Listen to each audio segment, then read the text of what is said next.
Thank you for tuning in to CITR 101.9 FM. You're listening to Democracy Watch, the News Collective's weekly local current affairs program. It's Thursday, November 2nd at 5:09 p.m. We're broadcasting from UBC's Vancouver campus on the ancestral, traditional, and unceded territories of the Hunkamino-speaking Musqueam people. I'm Madeline. I'm Donish. And I'm Sam, and we're going to be reading your headlines for this week. Legislation for BC's poverty reduction plan expected next spring. BC has written legislation for a poverty reduction plan to be introduced in the spring of 2018. BC is the last province in the country to implement a plan, although it has the highest rates of working poor in Canada. More than 120,000 children in BC live in poverty. Meetings will be held in 20 communities across the province in addition to online consultations to engage citizens in working out the poverty reduction strategy. Experimenting with a basic income plan within the poverty reduction plan is a possibility. BC's next meeting for the province's budget changes will occur early in 2018, before the poverty reduction legislation. However, BC's Minister of Social Development and Poverty Reduction, Shane Simpson, reassures British Columbians that the budget will address the legislation. Hashtag #MeToo rally in Vancouver in solidarity with hashtag #MeToo march in Toronto. On Saturday, November 4th, Vancouver is hosting a #MeToo rally in front of the Vancouver Art Gallery. Vancouver's #MeToo rally is happening in solidarity with a #MeToo rally taking place in Toronto on the same day. The hashtag #MeToo has been trending in social media in response to allegations of sexual assault against Harvey Weinstein. Women and men have been posting #MeToo on social media to indicate that they have experienced sexual assault or harassment, and that sexual assault and harassment, particularly towards women, is a rampant and systemic problem. The rally this Saturday includes speakers sharing their experiences with sexual harassment or assault. Hector Bremner debuts as the new councillor of Vancouver. Hector Bremner was sworn in as Vancouver's new councillor this Tuesday, October 31st.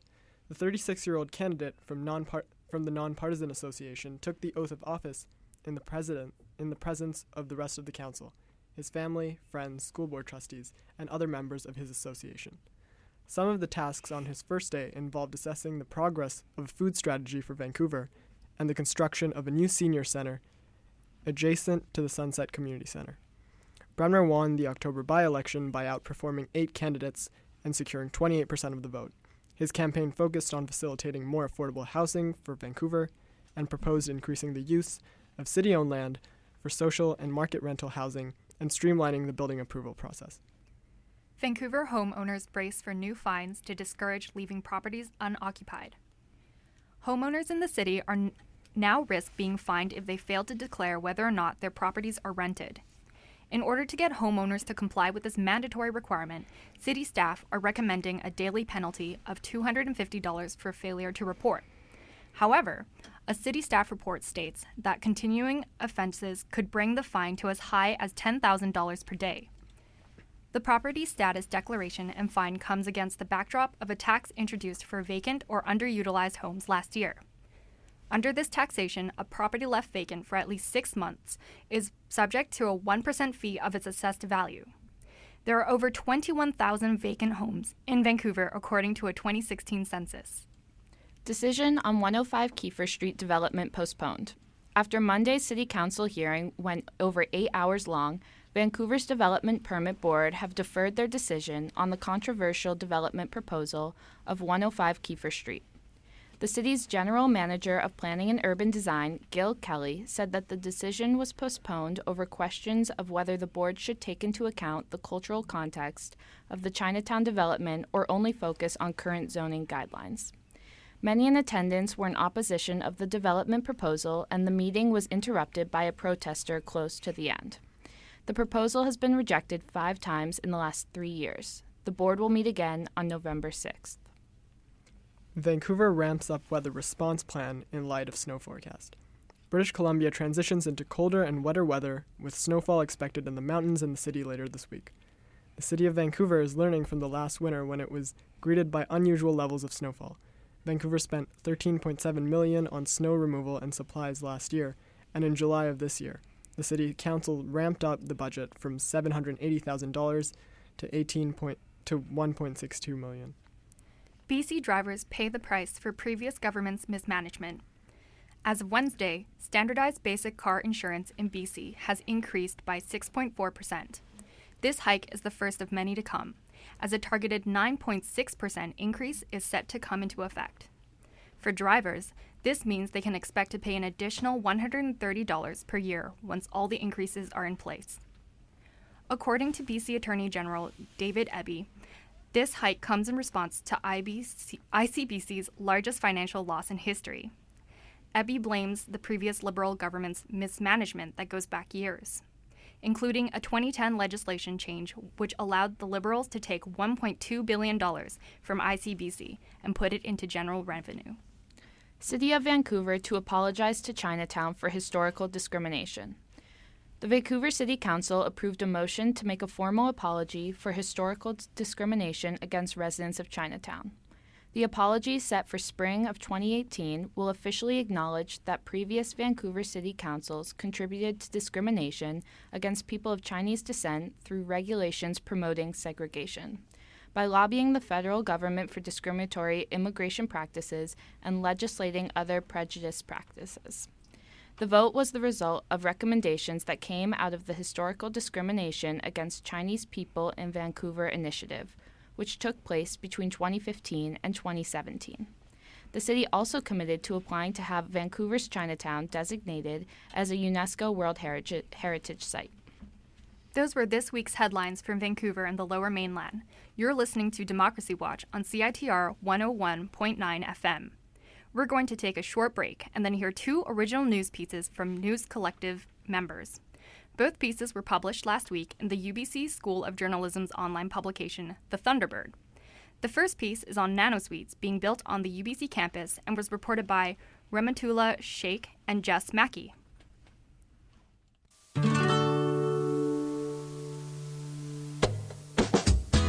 Hey there!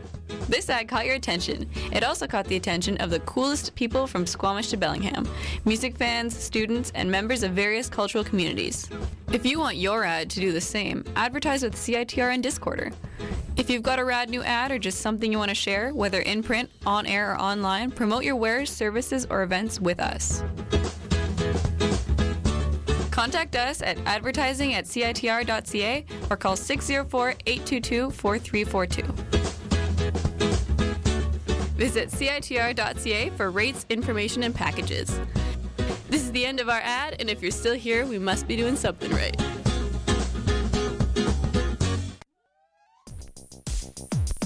Save the date for Pivots and Spins, Access Gallery's annual auction fundraiser on November 18th at 7 p.m. Promising to be Access's most exciting auction yet, Pivots and Spins features spectacular work generously donated by over 50 local and international artists, including Eli Bornowski, Daria Ake, Cindy Machizuki, Kathleen Ritter, and Sandra Semchuk. Complete with handcrafted cocktails, organic BC wines from Summerhill Pyramid Winery, Pilsner from Steam Whistle Brewery, works expertly framed by Fine Art Framing, and music organized by CITR 101.9 FM. Check out www.accessauction.tumblr.com for more details about contributing artists, the silent auction, and live auction works.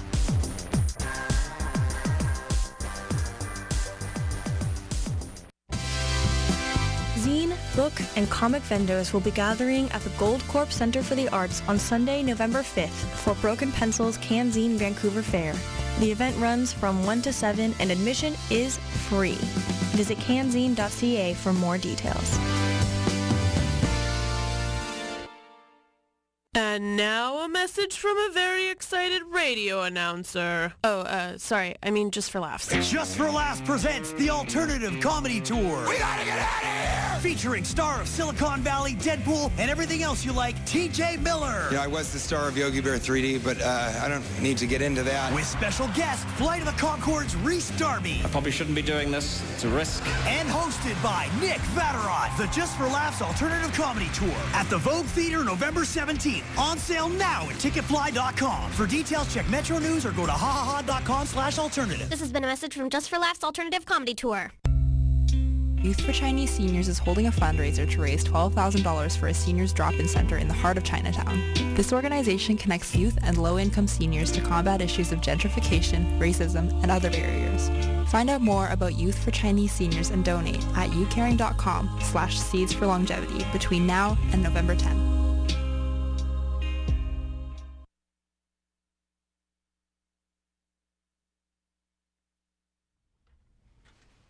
And we're back. This is Democracy Watch, CITR 101.9 FM's locally focused news show, brought to you by the News Collective. We just heard headlines and are now going to be listening to two news pieces originally reported for the Thunderbird, UBC Journalism School's online publication. The first story, written by Rahmatullah Sheikh and Jess Mackey, is being read by Rahmatullah and will be followed by a short interview.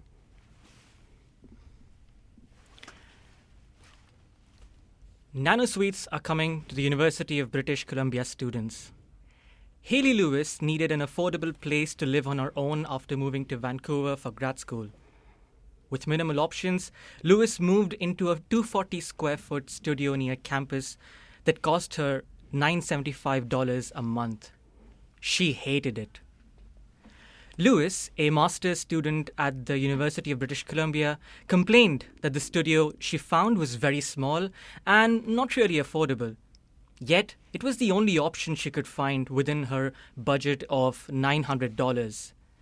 And options on campus aren't looking much better. The University of British Columbia recently announced its plans to introduce microstudios that are sized at 140 square foot, meaning students like Lewis will need to decide if they can put up with even smaller living spaces. The Nano Studio pilot project, which will house 70 micro units, will be unique in the Lower Mainland when it launches in 2019. Because UBC has its own housing guidelines, the university doesn't have to conform to Vancouver's stipulations that studios be built no smaller than 250 square feet. An existing studio on UBC's campus is approximately 240 square feet and costs around $1,000 in rent. Compared to this, a nano unit will cost $700 for over 40% less space. Nano studios undercut the price of studios on campus and in Greater Vancouver. But students like Lewis may feel shortchanged by the size and price trade-off. Christopher Smith, a master's student at UBC School of Architecture and Landscape Architecture, says that people are generally accustomed to living in much larger spaces in North America. According to him, the microstudio concept becomes contentious when the square footage is paired with that price tag. Those who consider living in the nano studio will have to decide if $700 is really worth the compromise on size. Thomas Davidoff, director of the Center for Urban Economics and Real Estate at UBC's Sauder School of Business, says that people prefer smaller and smaller places as the quality-price trade-off becomes more weighted towards price. He also raises a concern that people might not really understand what they are getting into with microsuites. UBC planners are attempting to address concerns made by naysayers by incorporating features usually not found in typical microstudios, such as a bed that folds away to reveal a large desk, a kitchenette including a stovetop range, and a shower head in an in-unit washroom. These additions would be a plus for some. Placing nano studios at the heart of the UBC campus was a priority for the university's housing planners. Nano studios will be built as part of the Gage South student residence, located at the corner of Westbrook Mall and Student Union Boulevard. Andrew Parr, the managing director of Student Housing and Hospitality Services at UBC, says that the nano concept is trying to find its ideal demographic of students.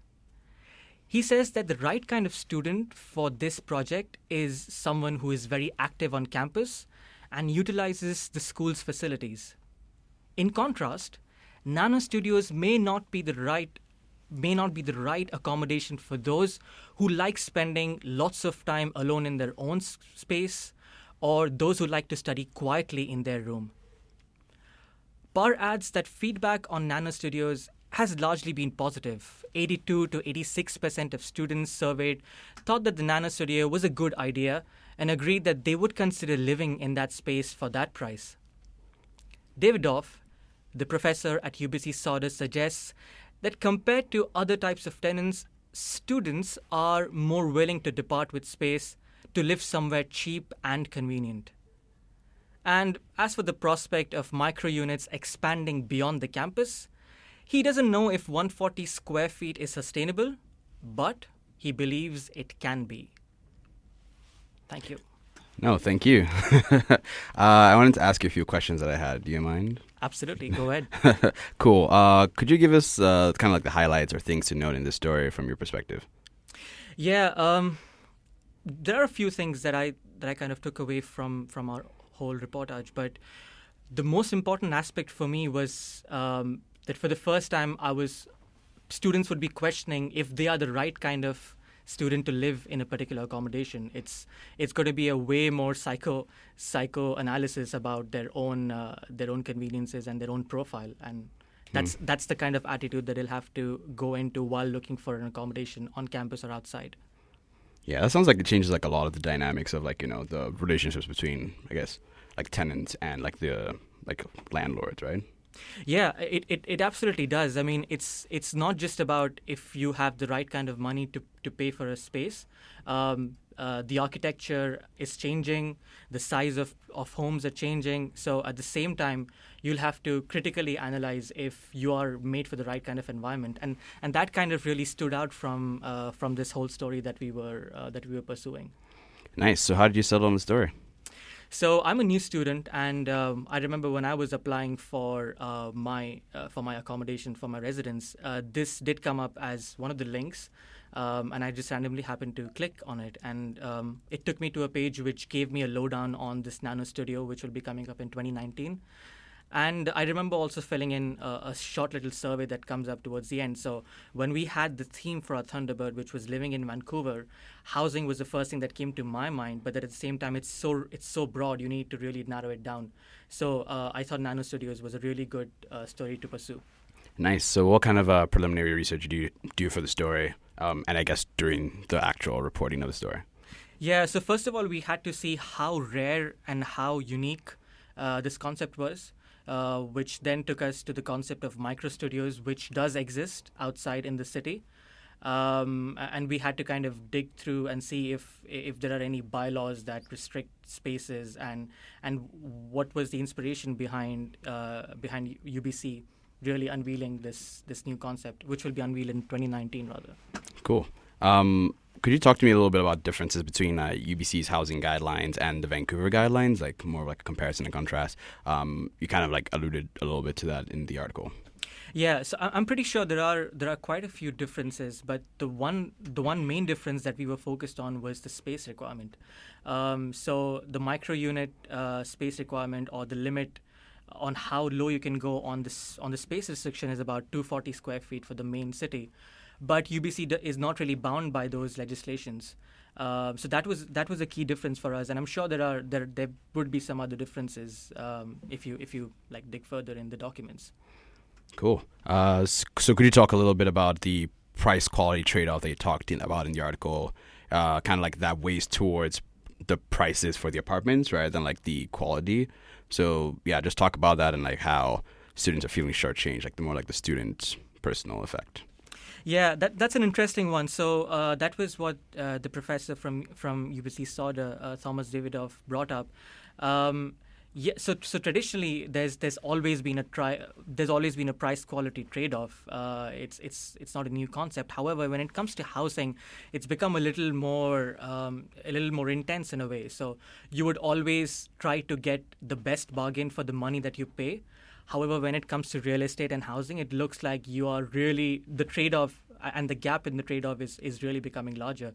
So you do end up paying a lot of money, but then you may not have, you don't really have the liberty to expect that kind of quality. And because housing has become so expensive, as the professor says, that the price quality trade-off is being weighted towards price, which means that anything that's affordable comes under your radar, and then you may just be thinking of the quality later on as like a second thought or a second step. Yeah, from what you say, like, and also to kind of like what Davidoff mentioned, basically I think his quote is, compared to other types of tenants, students are more willing to depart with space in order to like live somewhere cheap and convenient, right? So I guess their preferences are probably like, lower. They're willing to take almost anything, right? So I don't know. What do you think about that idea? Do you think that anybody really, like students wanting to stay in Nano Studios actually is like a good snapshot of whether students actually like the idea, or if that's just like, oh, we are ready to take anything, right? Yeah, so one of the interesting things that came up when we were writing the story is that we realized that the traditional way of going about for affordable housing is that you end up sharing stuff. You want to live in spaces which you will have to share with strangers. You never know about them. It's also one of the pet peeves for a lot of people.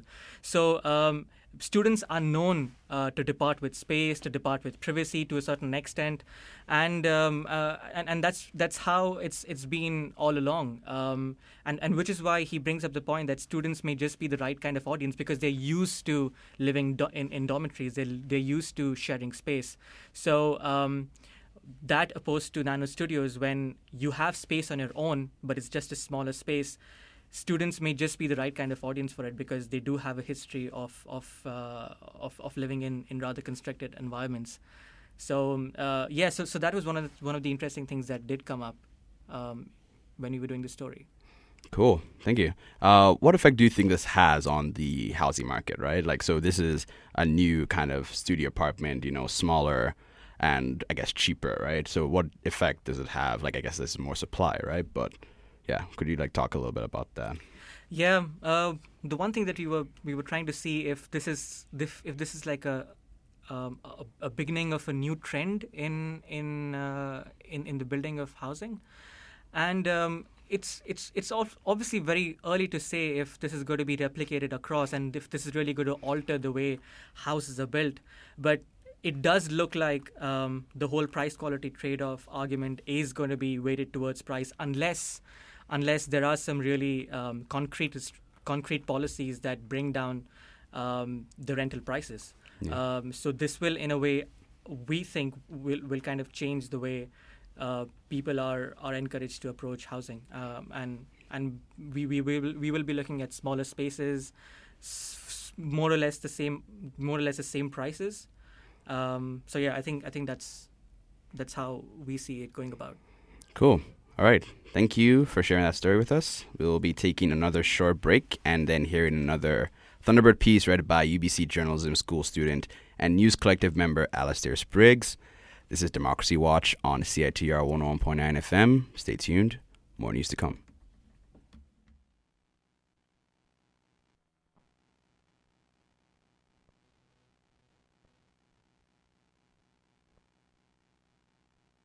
Mental health by sharing the lived experiences of students. The Pilot Podcast, produced by Archie Stapleton, will follow Alexandra Mann, a student leader on campus, and her struggle with mental health, learning disabilities, and the intersections of the two. Tune in to hear the pilot episode and learn more about how you can get involved in creating a safer space on the UBC Vancouver campus.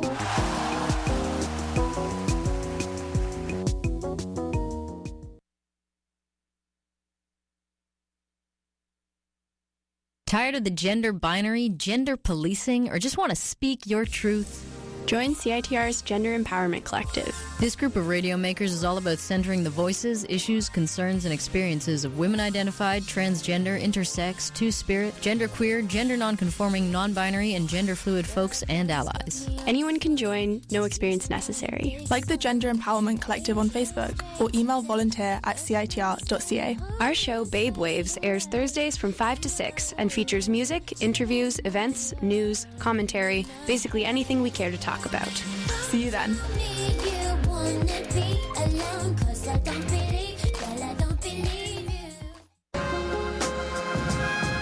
Indigitization is a program that provides resources and training for First Nations and Aboriginal organizations throughout British Columbia.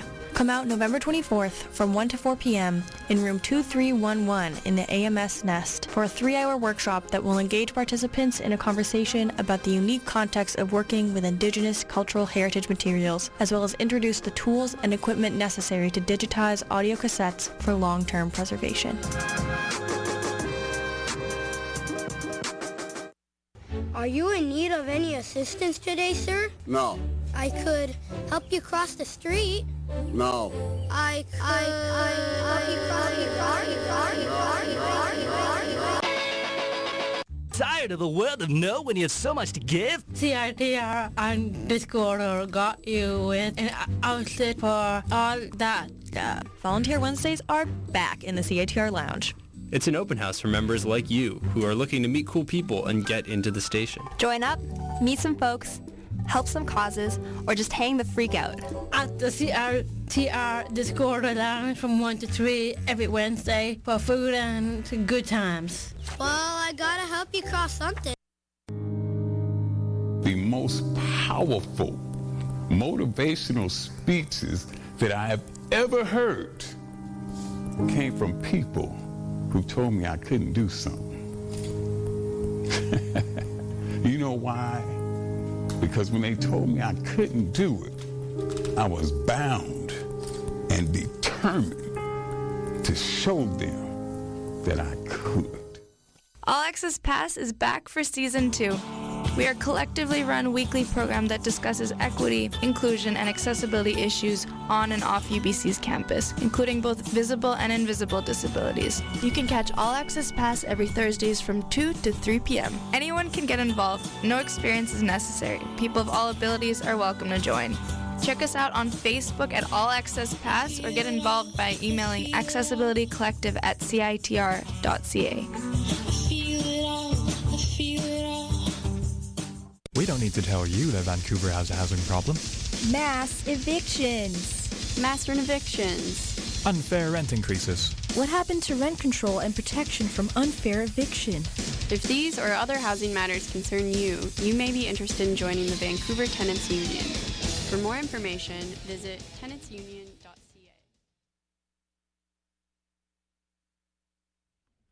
Welcome back. This is Democracy Watch on CITR 101.9 FM. It is 6:36 p.m. We've heard headlines from Vancouver and the Lower Mainland, and we will now be listening to another original Thunderbird news story reported by Alistair Spriggs and Dustin Patar. Alistair is here to read it for us, and he will after be interviewed by News Collective member Sam Peng. Thank you. This one is called No Pain, No Gain for Small Central Vancouver Fitness Studios. 5 years ago, Katie Gallagher was running Tight Club athletics out of a park. After starting Tight Club, Gallagher started considering the next steps for the fitness concept. She wasn't ready to open a studio, but didn't have enough money to rent out a hall. She then found a laneway house with an empty 2-car garage and decided to set up shop. Gallagher is part of a growing fitness studio in Vancouver. As it grows, so do its hurdles. People are turning to unusual spaces to start fitness studios as commercial and industrial space has become either pricier or more unavailable. According to David Knight, Associate Vice President of Colliers Vancouver, fitness studios are becoming a more popular tenant category in the city as the number of more traditional retail uses shrinks. This boom in the fitness industry stems from overwhelming public demand. In 2016, the Conference Board of Canada found that Vancouver residents are maintaining higher levels of physical activity than any other metropolitan area in Canada. Businesses are looking to capitalize on this market. There are currently 154 fitness centers operating in Vancouver, an almost 125% increase since 2012, and a nearly 500% increase since the year 2000. This increased competition has pushed some operators to move into unregulated or illegal spaces. Gallagher's Laneway was initially zoned as residential. Despite the fact that the city's bylaws don't allow for fitness centers in residential areas, Gallagher works tirelessly to maintain positive relationships with her neighbors, and so she managed to keep Tight Club going without any city intervention. But when she decided she needed to move up, zoning was still a challenge.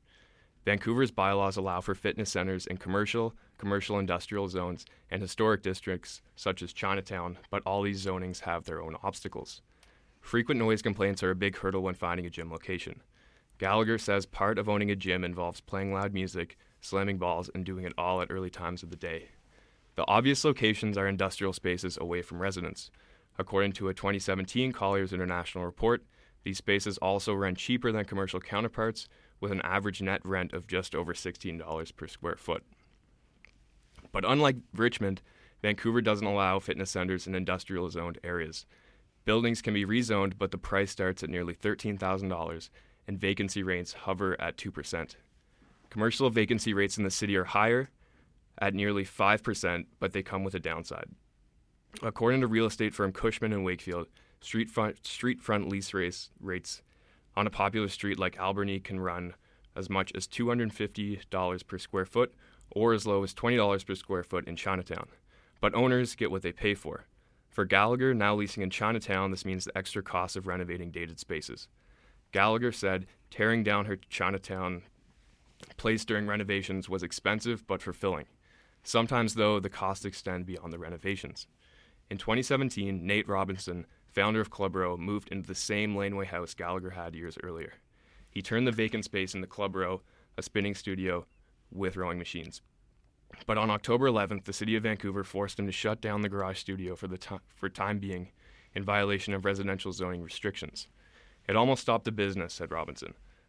But he explained that Club Row was lucky enough to have developed a finished business model and a large enough following that they could afford to move.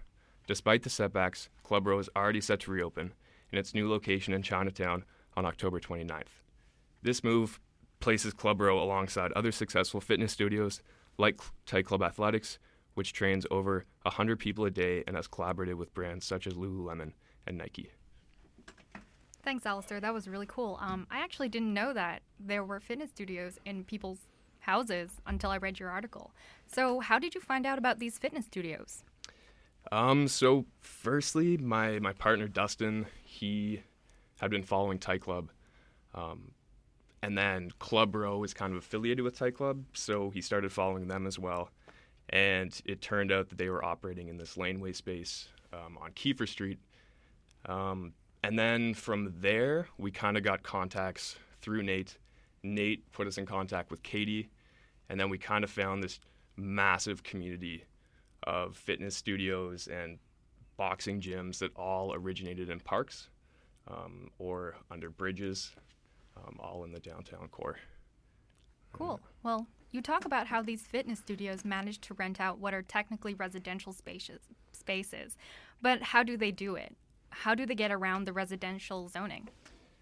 So it's not the fitness studios themselves. So at this point, they don't actually have business licenses and they're not registered fitness studios. So when they apply to these places, it's just the individual owner actually lives in the space and then he operates his business out of the vacant space. So we had a really cool quote during the interview that we actually didn't put in.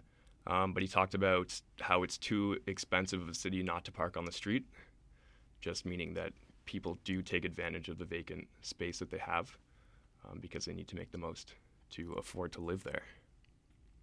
All right. Well, are there other unusual uses for residential spaces gaining popularity in Vancouver, or is it just limited to fitness studios?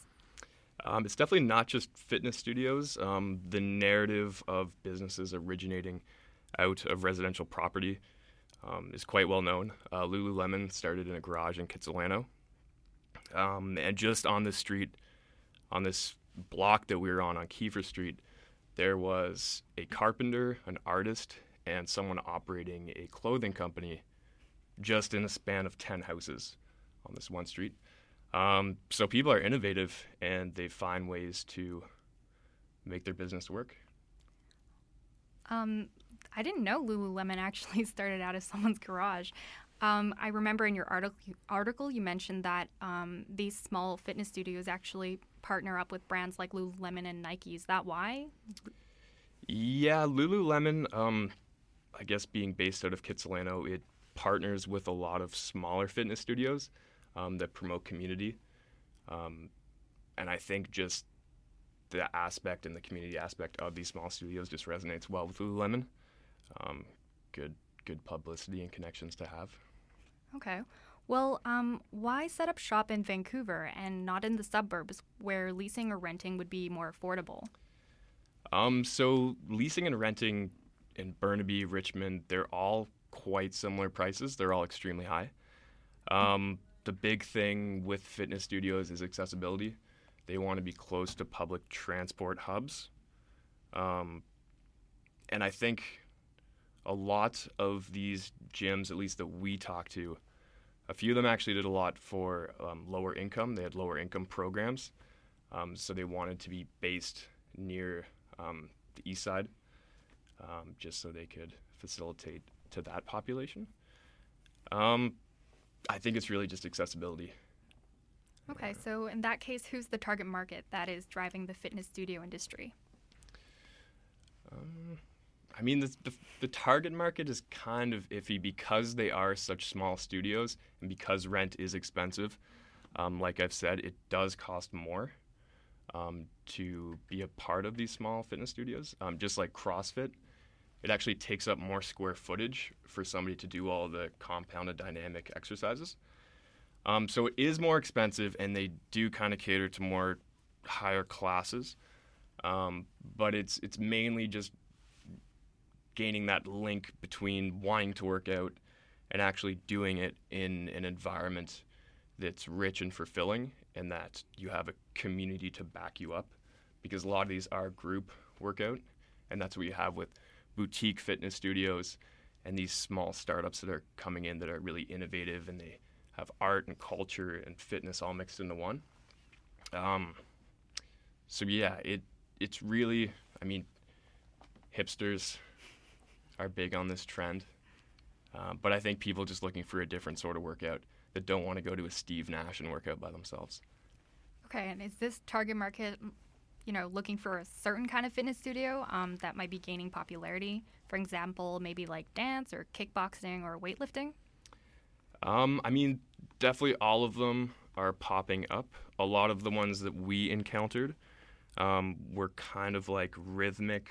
There was rhythmic rowing, and then Tight Club is kind of like a CrossFit, like a dynamic workout.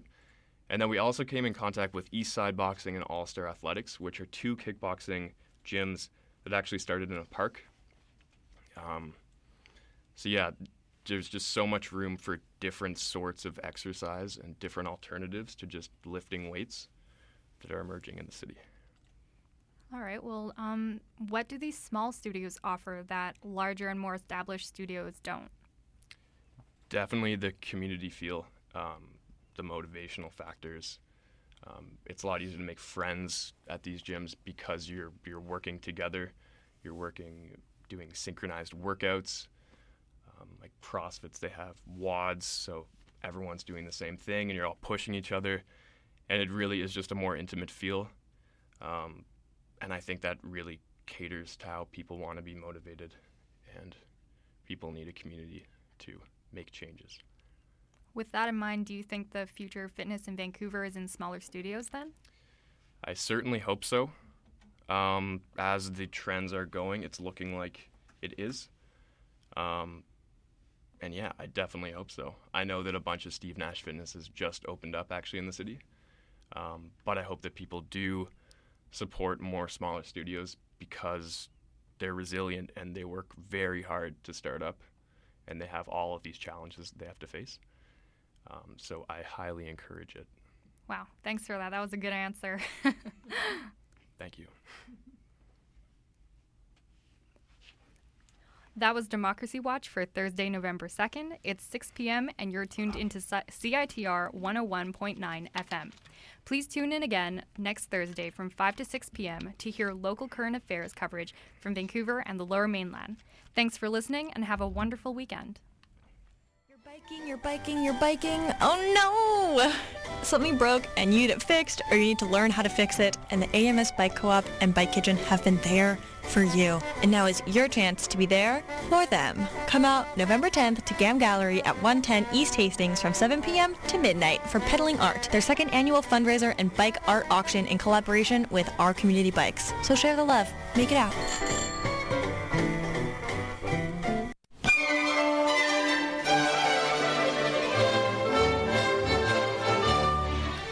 Want to know what's up at UBC? Read the UBC. It's only the largest student newspaper in Western Canada, and it's written and edited entirely by UBC students. The UBC is your source for on-campus news, culture, and sports. New editions come out every Monday and Thursday. For breaking news as well as amazing videos and blogs, check out ubc.ca.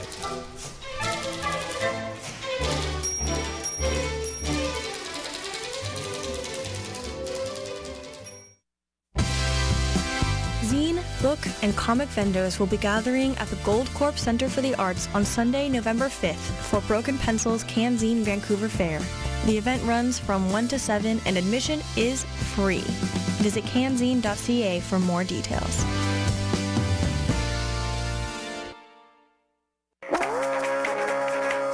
Nikkei National Museum's Hastings Park 1942 exhibit marks the 75th anniversary of Japanese-Canadian internment. Visit the exhibit until January 13th to see Japanese Problem, a contemporary performance piece which offers a glimpse into a dark episode of history at the Peonese Livestock Barn. Nikkei National Museum is located in Burnaby and entry is by donation. Youth for Chinese Seniors is holding a fundraiser to raise $12,000 for a seniors drop-in center in the heart of Chinatown. This organization connects youth and low-income seniors to combat issues of gentrification, racism, and other barriers. Find out more about Youth for Chinese Seniors and donate at youcaring.com/seeds for longevity between now and November 10. Are you interested in Indigenous issues? Are you down with decolonization? Do you have something to say? Or have a topic to share? We have just the thing. Join UBC's first ever Indigenous Radio Collective. We're a team of Indigenous and non-Indigenous people. I'm Niska from my mother. From the Tahltan Territory? I'm a settler from Washington State. I'm from the Qualicum and Musqueam First Nations. I am Quichua Indigenous from Saraguro, Ecuador. We broadcast from the traditional, ancestral, and unceded land of the Hunkaminam-speaking Musqueam people. Whatever you want to talk about, we're into it. Everyone is welcome, no experience necessary. Unceded Airwaves airs Mondays from 11 a.m. to 12 p.m. on CITR 101.9 FM. Follow us on Facebook and Twitter at Unceded Airwaves. We want to hear your story.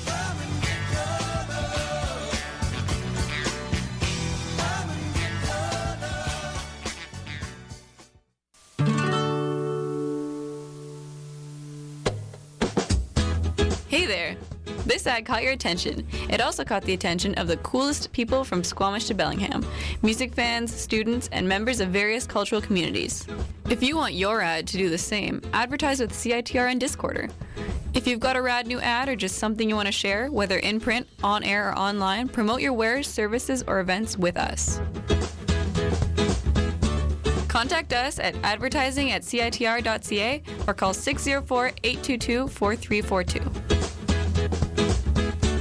Visit citr.ca for rates, information, and packages.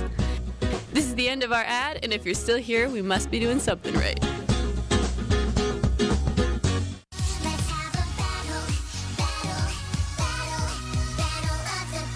CITR and Discorder's Shindig is back for the 34th year and is hosted at Hastings Mill Brewing Company, formerly known as Pat's Pub, every Tuesday night. We've curated a spicy roster of local musicians, and there are 27 bands, 27 winners, but someone has to take home the Shindig Windig crown from last year's champ, Little Sprout. Come watch bands jam out, have fun, and battle it out for some rad prizes provided by our sponsors. Sarah Fox Postering, Nimbus Recording, Cannery Brewery, Pandora's Box, Fader Master Studios, Rain City Recorders, Mint Records, Music Waste, live from Thunderbird Radio Hell, 6 Cent Press, Blue Light Studios, Hastings Mill Brewery, Print. Come out this Tuesday, November 7th for Fun Fact Fodder performances by Sorry Edith, Rain Cloud, and No Mothers.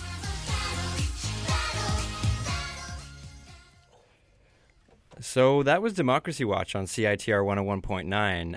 Our show is formally ended, but we are going to do an informal roundtable so we can introduce some members of the collective. Right now we have 4 students from the UBC School of Journalism, the graduate school.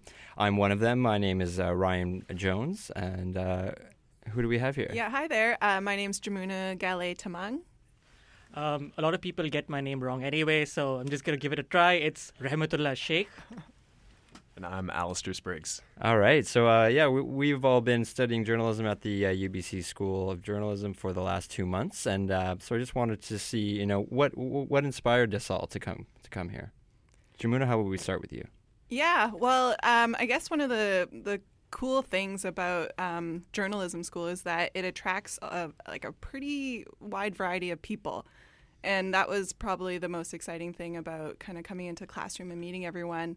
There's 38 of us, and everyone's got completely different background. And my background's in nursing, and so I've been inspired through my work to feel like I wanted to broadcast some messages in a bigger way, maybe have an impact in that way. Awesome. So how about you, Ramatullah? Yeah, I've pretty much been inspired by stories almost right through high school, actually. And I've spent almost all my life in the Middle East, so I wanted to kind of connect the two dots, my passion for storytelling and my interest in Middle East, and perhaps take this on the field of journalism, because the Middle East is a fascinating place, going through a lot of changes. So, yeah. And Alistair? I did my undergrad in global politics and international development, and I really liked the whole foreign aspect, and I liked keeping up with current events, especially conflicts that were abroad, and the development aspects of that. But I didn't want to work for an NGO filing paperwork, so I thought, how could I get firsthand experience? So I came to journalism school, and I'm going to try and be a journalist. Awesome. Well, in my case, I spent the last 5 years living in Taiwan. I was teaching English at the beginning, and then I got a job writing and editing and writing blog posts for a scuba diving tech startup. So basically, I knew that I enjoyed writing. I was a semi-decent writer, and before that, I was always interested in politics. Thought I would pursue a degree or pursue a career in politics some way. I've always just wanted to be part of that, national conversation about how to make our country a better place. And so I figured, why not put those two things together? And that's how I ended up here.